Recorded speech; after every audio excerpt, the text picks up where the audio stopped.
Jam në hallin e Supreme Harmony, në pallatin perandorak të Pekinit, ose si quhet Forbidden City. Është një pallat i cili konsiderohet më i rëndësishmi i botës. Ky është halli më i rëndësishëm i hapur. Shumë prej jush mund ta kujtojnë nga filmi Bernardo Bertolucci, L'ultimo imperatore ose Last Emperor. Është një pallat i cili ngrihet në zemër të Pekinit. U ndërtua mbas një vendimi të njërit prej perandorëve kinez i cili jetonte në atë kohë kryeqytet i Kinës ishte Nanjingu. Ai vendosi të shkëputej në Nanjingu dhe të shkonte në një vend më të mbrojtur dhe zgjodhi Pekinin, eksaktësisht në zemër të Pekinit, për një gjatësi prej 7.2 kilometrash, brenda cilit thuajse 1 kilometër shtrihet pallati mbretëror, Forbidden City, pallati qyteti i ndaluar, quhet qyteti i ndaluar, u ndërtua rreth viteve 1403, 1406, 1422 dhe quhet Forbidden City sepse askush nuk lejohet të hyjë brenda këtij pallati. 1 milion kinez punuan për 16 vjet për të ngritur një pallat të jashtëzakonshëm me 980 godina, me thuajse 10.000 dhoma, i rrethuar me mure 10 metra të larta, i cili është një prej mrekullive të botës dhe një prej objekteve më të rëndësishme të trashëgimisë kulturore botërore. Ky është halli i Supreme Harmony. Unë do t'ju tregoj tani se si vihet në pallat, duke filluar që nga hyrja, geti lindor ku kemi hyrë ne, e duke vazhduar nëpër muzeume dhe deri tek halli i Harmonisë Supreme, nga pallati mbretëror. Duke hyrë për në qytetin e ndaluar,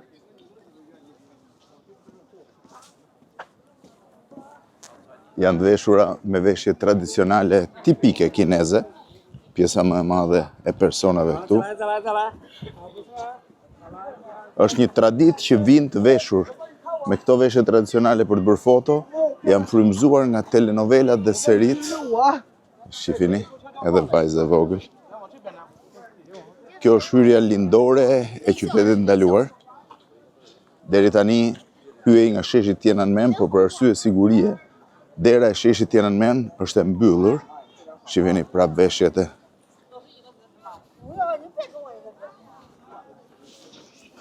Edhe e vetmja mënyrë është hysh nga dera lindore.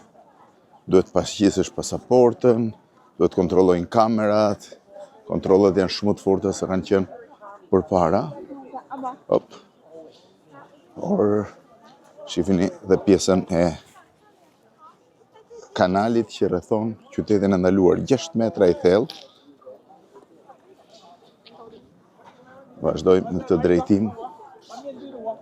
Po bëjmë prap kur të do t'ju tregoj prap momentin e hyrjes, megjithëse aty ka kontrolle, duhet mbaj shumë gjëra. Nuk e di do më lejojnë DJI-n. Është dita është kryevepër, shumë e bukur. Shifin edhe një qift që duket shumë interesant. 你们保底30张，我肯定会给你把30张拍够。对。我们，Edhe tjerë.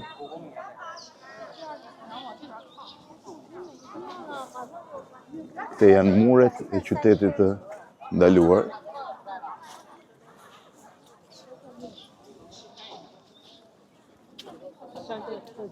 Ju tregoj prap momentin që të hym. Pak se çfarë bëhet këtu. 哎，对，眼睛睁大，不笑了，睁大眼睛，看我。好，好。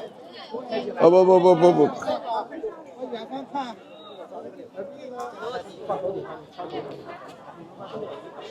Që nga muri i pozave. 站这儿啊，不好意思。下巴低一点。哎，可以。 Hajde të ecësh tu, pse thon kot në kin.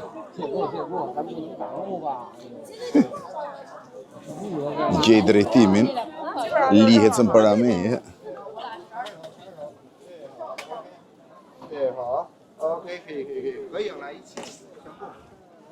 Dhe tani arritëm te gate-i. Shohim ku do jetë kontrolli. Lee, this is the east gate? That is the east gate. This is south gate. South This gate gate. is close to Tiananmen Square, but now only they allow the people walk from the square, not going to the square. Not from here to the square, Yes. but from the square here, yes. Yeah, that's E right. kanë mbyllur hyrjen nga sheshit Tiananmen. changed. Vetëm mund të dalësh andej, po mund të hysh, por nuk mund të dalësh. Edhe ku hym në Most people qytetin. walking from here. Yes. Here's the south entrance. This is the south entrance. This is the south entrance. Meridian Gate. And this is Tiananmen Gate. No, not Tiananmen Gate. Tiananmen Gate is beyond this gate. Beyond This this. is gate of upright. Between the Meridian Gate and the Tiananmen Gate, there is another gate. This gate. Yes. Yeah.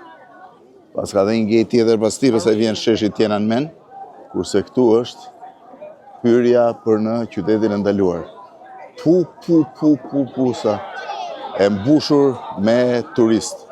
Është tmerr, aq shumë turist ka. Ne do shohim brenda qytetit ndaluar. Është një nga kryeveprat e Kinës dhe të botës. Qyteti ka 10.000 dhoma. Është një nga pallatet më të mëdha të globit.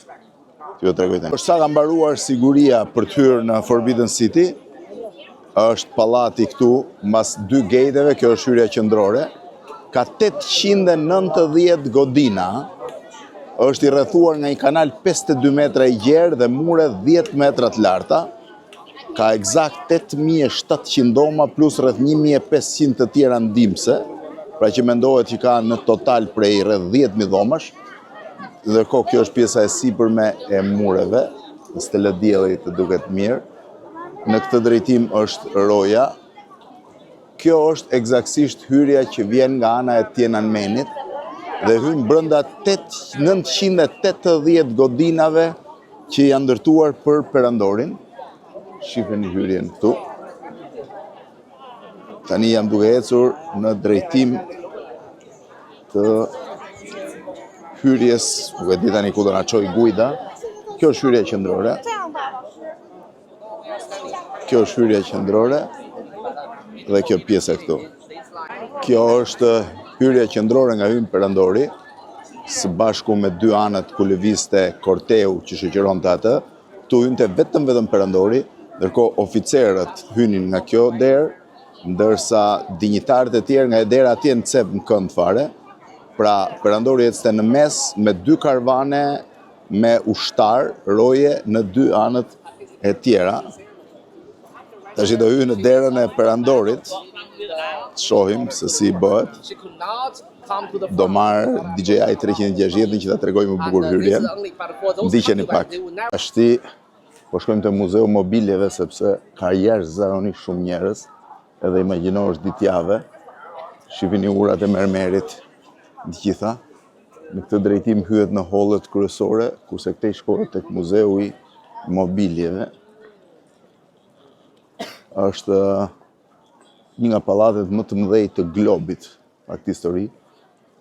Ja ku është holli suprem i ceremonive, është ky këtej. Ndërkohë ne po shkojmë drejtim të Muzeut të Mobiljeve. Shihni pjesën e mureve. Rrethuese ku ngjiten njerëzit.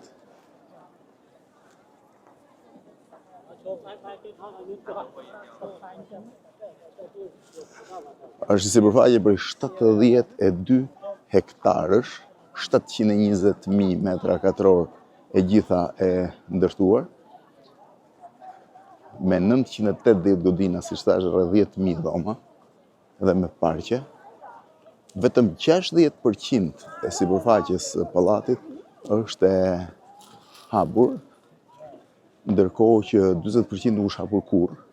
Sipas një dokumentari kinez, kjo sipërfaqe është hapur vetëm një ditë për të hyrë një trup e televizionit kinez dhe më pas është mbyllur sërish. Këtu jam në një pjesë. Shife sa e bukur është pamja.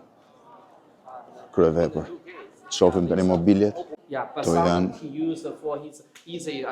fronat e perandorit që i përdorte për okazionet veçanta. Kjo është kur lëviz, këtu është kur ka udhëtime gjata që froni vinte me vete.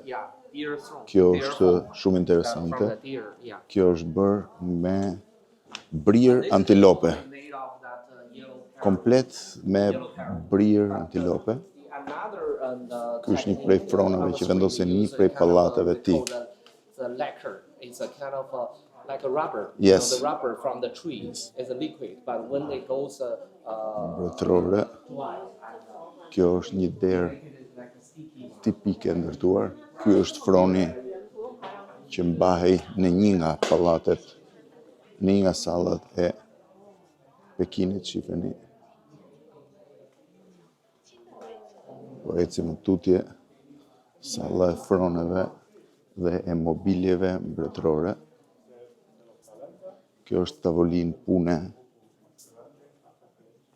desk. Të gjitha janë të bëra me një dru shumë të rrallë kinez. Kjo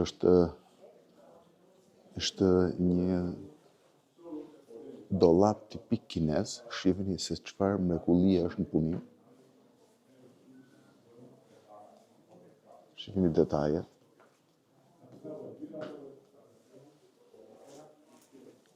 Është prapë një karrige.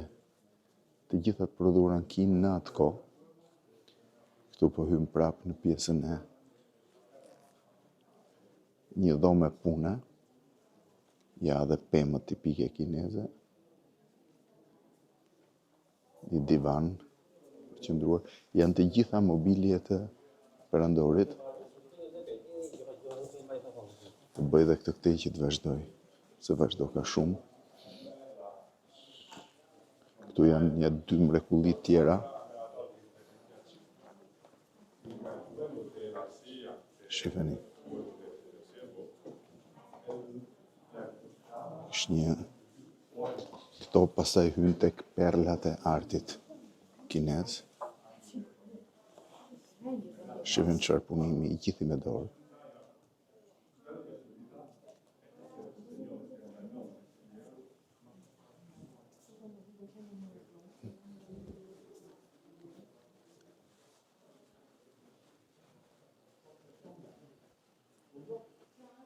Të gjitha janë prap pjesë froni, i bërë kësaj here me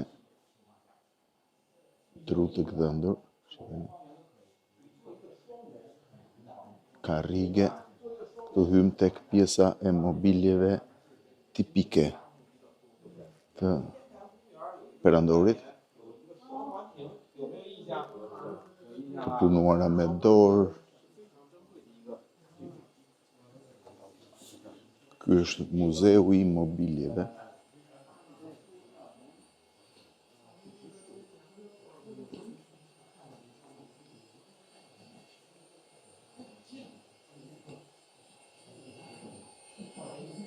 Brenda pjesa tjetër, mbushur me mobilje të sjella nga pallati.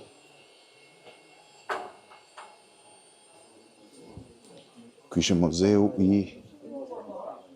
mobiljeve, çojmë pjesë të tjera të pallatit. Jashtëzakonisht i vështirë për të vizituar i gjithë, se është shumë i madh. Imagjino 980 godina. Edhe 10.000 dhoma. Vetëm të hysh është e pamundur.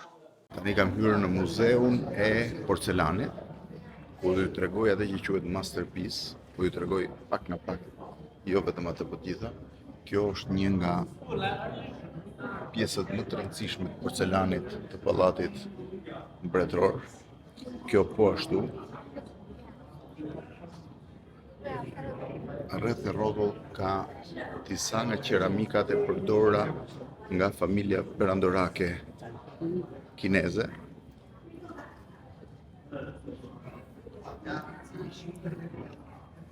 Dhe këtu arrim tek pjesa më interesante, që është masterpiece-i, është një vazo me më shumë se 10 ngjyra, se cila ngjyrë sipas shoqëruesit bëhet në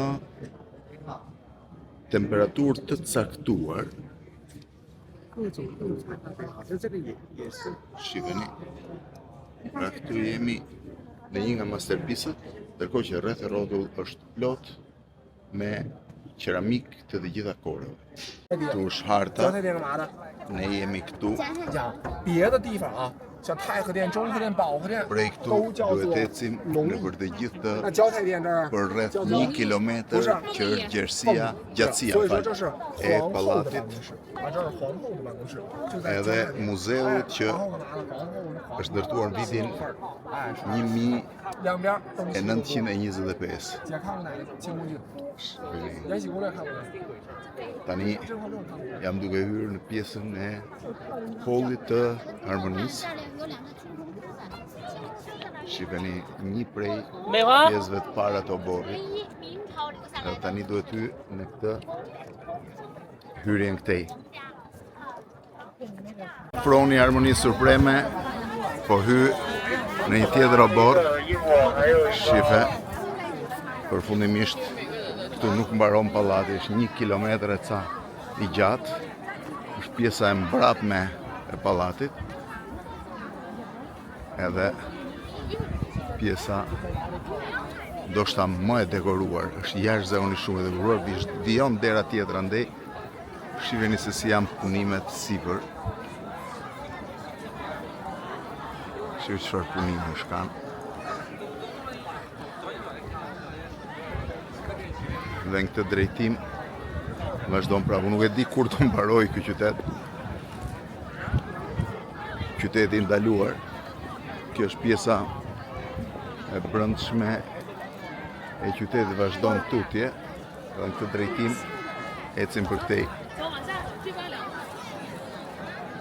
Një qytet gjigant. Po vazhdoj tani deri në fund. Këtu jam tani në pjesën e fundit. Është dhe pjesa e mbyllur në një anë, është pjesa e të gjithë rezidencës së pallatit perandorak ose qytetit të ndaluar. Është një qytet më shumë. Te i vinë njerëzit nga holli i veshjes së perandorit.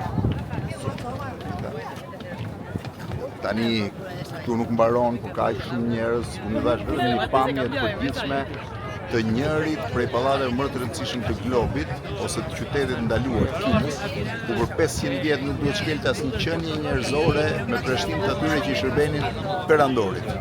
Nga pallati perandorak ose qyteti ndaluar në Pekin të Kinës.